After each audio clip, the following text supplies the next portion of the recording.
టెర్రరిస్టుల ల్యాబొరేటరీగా పాకిస్తాన్ మారిందా? పాక్ ఆర్మీకి ఉగ్రవాదులకు తేడా లేదా? పాక్ ఆర్మీ చీఫ్ అసీం మునీర్ మరో బిన్ లాడెన్ అని పెంటగాన్ మాజీ అధికారి చేసిన కామెంట్స్ వెనుక అర్థమేంటి? అంతలా ఉగ్రవాదుల్ని పెంచి పోషిస్తోంది. ఆర్మీ చాటున టెర్రరిస్టులనే తయారు చేస్తోంది.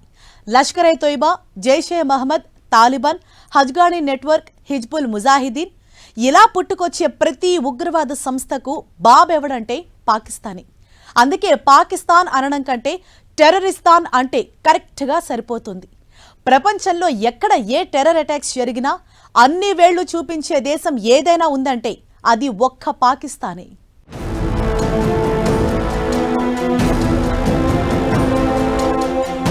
టెర్రరిస్టుల ల్యాబొరేటరీగా మారిన పాకిస్తాన్. పాక్ ఆర్మీకి ఉగ్రవాదులకు తేడా లేదు. పాక్ ఆర్మీ చీఫ్ ఆసిమ్ మునీర్ మరో bin Laden. Pak army chief పై భగ్గుమన్న అమెరికా అధికారి. టెర్రరిస్టులకు పాకిస్తాన్ ఒక ప్రయోగశాల కాదు, పాకిస్తానే టెర్రరిస్టుల ల్యాబొరేటరీ. ఉగ్రవాదులనే విధ్వంసకారుల్ని వెచ్చలవిడిగా ఉత్పత్తి చేసే అతిపెద్ద కర్మాగారం పాక్.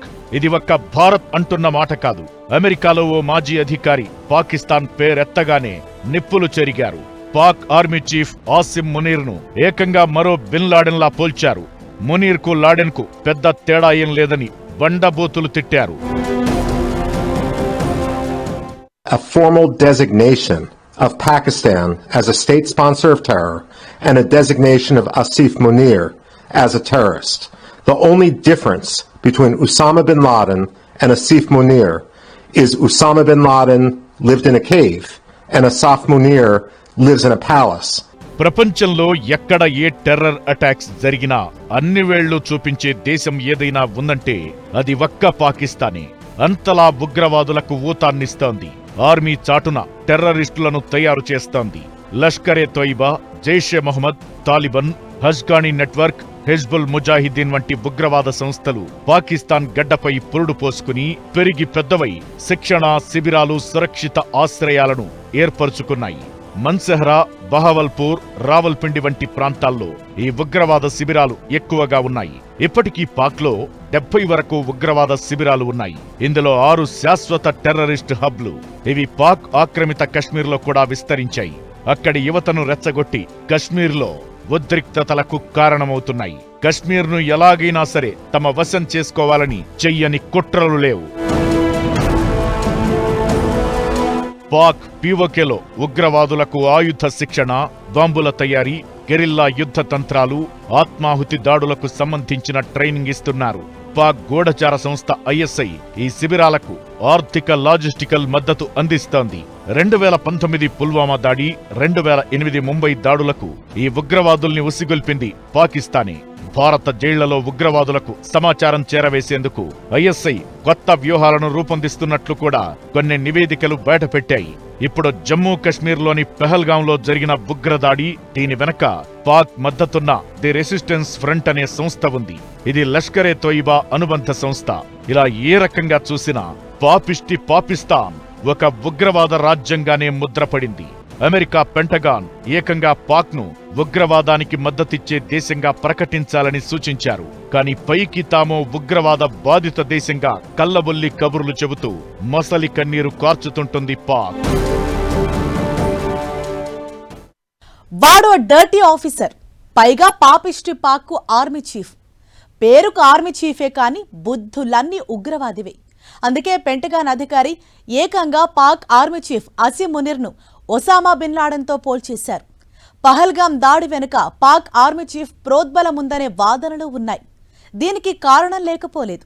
ఈ మధ్య పాకిస్తాన్లోని ఓ సదస్సులో విద్వేష విష బీజ పాఠాల్ని పాక్ ఆర్మీ చీఫ్ అక్కడి యువతకెక్కించే ప్రయత్నం చేశాడు.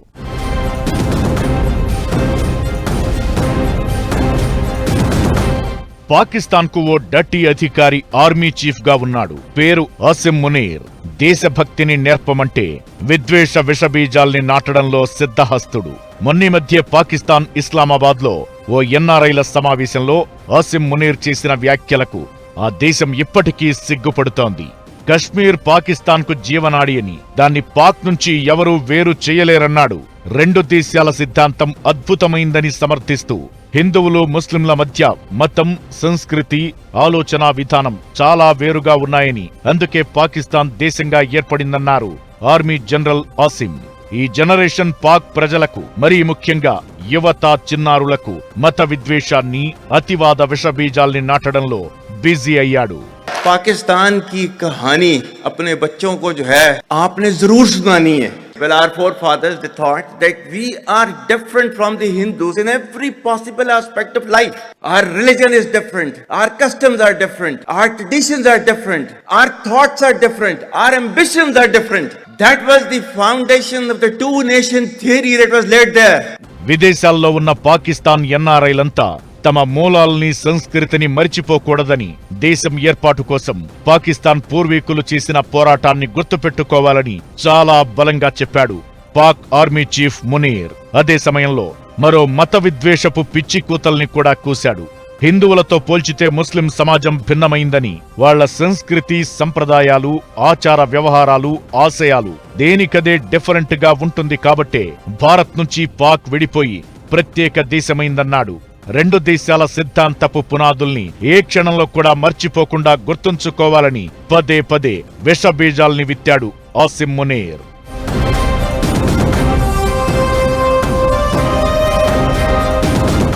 ఇలా విద్వేష ప్రసంగాలు చేయడంలో పాక్ ఆర్మీ చీఫ్ ను కరుడుగట్టిన ఉగ్రవాది, అల్ ఖైదా మాజీ చీఫ్ ఒసామా బిన్ లాడెన్ తో పోల్చారు అమెరికా పెంటగాన్ కు చెందిన ఓ మాజీ అధికారి. ప్రతీకారాన్ని పెంచి పోషించే విషయంలో మునీర్ కు, బిన్ లాడెన్ కు పెద్ద తేడా ఏమీ లేదన్నారు మాజీ అధికారి మైకెల్ రూబెన్. బిన్ లాడెన్ అప్పుడు కలుగులో దాక్కుంటే ఇప్పుడు మునీర్ ప్యాలెస్ లో జీవిస్తున్నాడన్నారు. అప్పుడు అమెరికా మాజీ అధ్యక్షుడు బిల్ క్లింటన్ భారత పర్యటనలో ఉన్నప్పుడు కశ్మీర్లో ఇలాంటి దాడే జరిగింది. మళ్లీ ఇప్పుడు అగ్రరాజ్య ఉపాధ్యక్షుడు జేడీ వాన్స్ భారత్లో పర్యటిస్తుండగా పహల్గాంలో ముష్కరులు నరమేధానికి పాల్పడ్డారు. పాక్ ను ఉగ్రవాద ప్రేరేపిత దేశంగా, మునీర్ ను ఉగ్రవాదిగా ప్రకటించాలని పెంటగాన్ అధికారి కామెంట్స్ చేయడం ఇప్పుడు హాట్ గా చర్చకు దారితీసింది.